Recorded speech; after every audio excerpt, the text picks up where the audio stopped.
breaking news from WRAL. Coverage you can count on. We begin with that breaking news on I-95. Just a horrific scene here. 5 people were killed in a fiery crash involving 3 tractor trailers.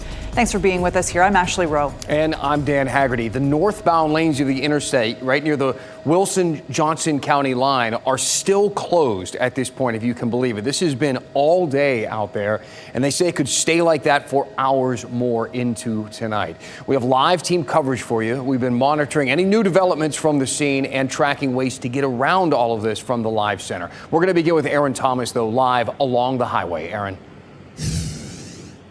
Yeah, Dan, and the newest update that we can provide for our viewers on air and online at 7 is that we have seen crews working to tow away some of the vehicles involved in this deadly crash here on I-95. Obviously, they still have a ways to go. This is an hours-long effort with them trying to clean up some of the debris that's left over. And then just to give you a sense of the impact over here, we can see one of the signs that was ripped up out of the ground as a result of one of the vehicles hitting it. It reads mile marker 113. So again, some of the debris that these crews are working on cleaning up. This is what we know so far about the investigation. A state trooper telling WRAL News that a tractor trailer carrying orange juice failed to stop for slowing traffic due to a lane closure. The tractor trailer then collided with 2 cars and a second tractor trailer carrying eggs.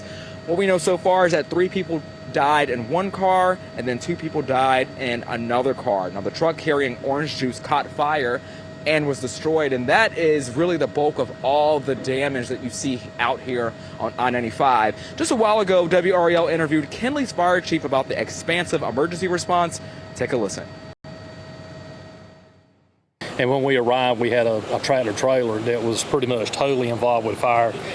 There was a couple other tractor trailers that were involved, and there were some passenger vehicles that were involved. And back out here live on I-95, you can see again an hours-long effort. We just heard back from NCDOT. How long could cleanup efforts take? It looks like we're still on track for this to open up at 11 o'clock tonight, but that's just an estimate. It likely won't be reopened until overnight or tomorrow morning. I want to send things over to Brian Shrader with what he's monitoring in the WRAL Live Center. Brian?